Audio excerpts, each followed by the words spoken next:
नमस्ते सर्वांना, श्री स्वामी समर्थ. तर पुन्हा एकदा तुम्हा सर्वांचे माझ्या या मनीषा ब्लॉगमध्ये स्वागत आहे. तर पहा, आज आहे श्रीरामनवमी. तर तुम्हा सर्वांना सर्वात आधी रामनवमीच्या हार्दिक शुभेच्छा. तर पहा, दिवसाची सुरुवात तर झालेली आहे आणि दिवसाची सुरुवात झाली की पहिल्यांदा आपल्या सर्व लेडीजला लागतो तो चहा. तर मी सर्वांप्रमाणे पहिल्यांदा आधी चहा केला आणि चहा पिल्याशिवाय तर काही दिवसाची सुरुवात होतच नाही. दिवसाची सुरुवात होत नाही म्हणजे हे चहा पिल्याशिवाय कोणतं काम करायला एनर्जीच येत नाही. जसं काही हे आपलं एक एनर्जी ड्रिंकच आहे असं वाटतंय. तर आज रामनवमी आहे, तर मुलांनाही शाळेला सुट्ट्या आहेत. तर दीदीला सुट्टी नाही आहे, ती ट्युशनला गेली आहे. पण आमचा दादा अजून झोपलाय. म्हटलं जाऊ दे, रोज त्याला सकाळी 6:15लाच बिचारा उठतो. म्हटलं आज सुट्टी आहे तर त्याला झोपून द्यावं आणि तो झोपलाय तोपर्यंत आपली कामे पटपट करून घ्यावी. नाहीतर काम करताना मी ब्लॉग शूट करते तर तो सारखाच मध्ये मध्ये येतो. म्हटलं त्याला आज निवांत झोपून द्यावं आणि चहा पिऊन आपल्या रोजच्या कामाला सुरुवात करावी. तर तुम्हाला जर माझे ब्लॉग आवडत असतील तर नक्की लाईक करा आणि चॅनेलला सबस्क्राईब करायला विसरू नका. तर चला, तर मग चहा पिते आणि आजच्या कामाला सुरुवात करते. तर चहा पेले आणि म्हटलं आता पटकन देवपूजा करून घ्यावी, कारण की आज रामनवमी आहे. आणि म्हटलं आज देव मस्त पाण्याने स्वच्छ धुवून चकाचक करून घ्यावे. मी आज पितांबरीने काही देव घासले नाहीत, कारण की त्या दिवशी स्वामी प्रकट दिनाच्या दिवशी मी पितांबरीने मस्त देव स्वच्छ केले होते. म्हटलं आज फक्त पाण्याने देव धुवून स्वच्छ करा.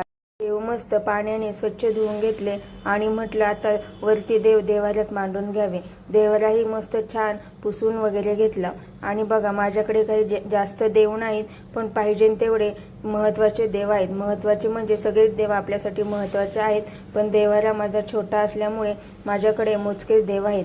मस्त देवांना हळदी कुंकू लावून फुलांनी सजवून घेतले आणि मस्त छान दिवाबत्ती करून माझी देवपूजा कंप्लीट केली. तर देवपूजा झाली आणि म्हटलं पटकन स्वयंपाक करून घ्यावा, कारण की आज मुलांना सुट्टी होती. आज काही नाश्ता केला नाही.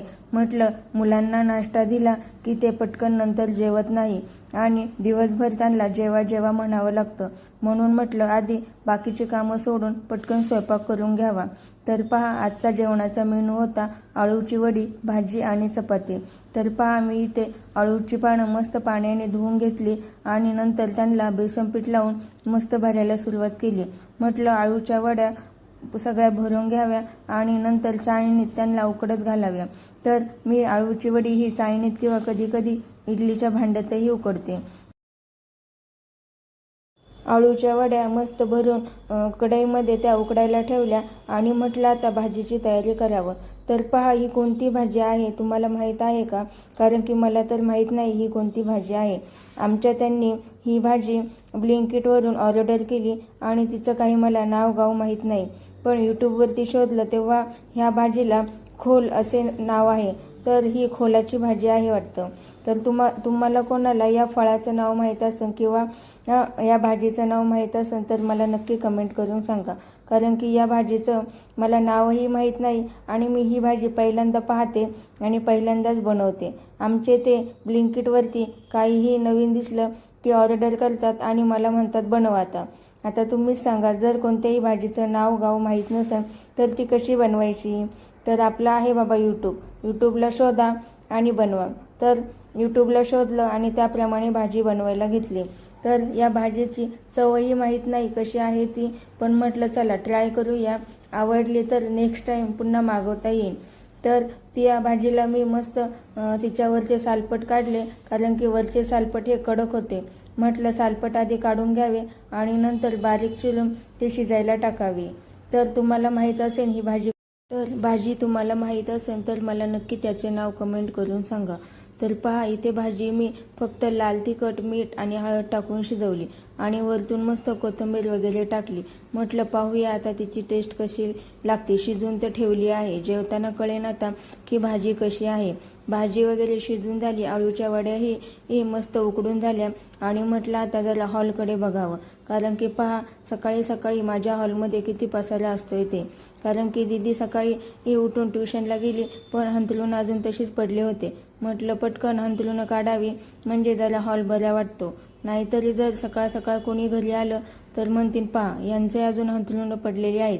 म्हणून म्हटलं आधी हॉल मस्त चकाचक करावा म्हणजे टेन्शन राहत नाही. तर पहा हॉल कसा मी 2 मिनिटात मध्ये क्लीन केला आहे. देवपूजाही कंप्लीट केली, स्वयंपाकही झाला आणि हॉलही मस्त आवरून झाला. पण आता माझ्या हॉलमध्ये असणारा फिश टँक त्याचं पाणी खूप घाण झालं होतं म्हणजे मी आठवड्याला फिश टँकचे पाणी बदलते. पण माझ्या फिश टँकमध्ये खूप छोटे छोटे मासे आहेत, त्यामुळे 5-6 दिवसामध्येच पाणी लगेच खराब होतं. म्हटलं आज जरा त्यांचं पाणी चेंज करावं, कारण की पाणी खूप घाण झालं होतं आणि बाहेरून दिसायलाही चांगलं दिसत नव्हतं. तर पहा माझ्याकडे एक फिश टँक आहे आणि त्याच्यामध्ये खूप सारे गप्पी फिश आहे. तर पहा फिश टँक साफ केला आणि फिश टँकचे पाणी किती स्वच्छ दिसते आणि मासेही माझ्या फिश टँकमध्ये किती आहेत ते खूप छोटे छोटे मासे आहेत आणि फिश टँकमध्ये मस्त काम नसन तेव्हा मासे पाहत बसलं की मन एकदम आनंदी होतं आणि मला तर फिश टँकमधले मासे पाहायला खूप आवडतं. सकाळची सर्व कामे केली आणि दुपारी थोडा आराम केला. म्हटलं आता संध्याकाळी थोडं पार्किंगला जाऊन फेऱ्या मारावे. आमच्या भाऊला खाली घेऊन गेले आणि पहा खाली गेल्या गेल्या त्याच्या सायकलची चेन पडली. तर तो सायकलची चेन बसवत होता. नंतर कसला आवाज येतोय म्हणून म्हटलं थोडं बाहेर जाऊन पाहिलं तर एक पालखी चालली होती. म्हटलं आज रामनवमी आहे तर रामाची पालखी असेल, पण जवळ जाऊन पाहिले तर ती साईबाबांची पालखी होती. पालखी कोणती का असेना, पण पालखीला नमस्कार केला. तर हा होता माझा आजचा डेली ब्लॉग. जर तुम्हाला माझा ब्लॉग आवडला असेल तर नक्की कमेंट करा आणि लाईक आणि सबस्क्राईब करायला विसरू नका.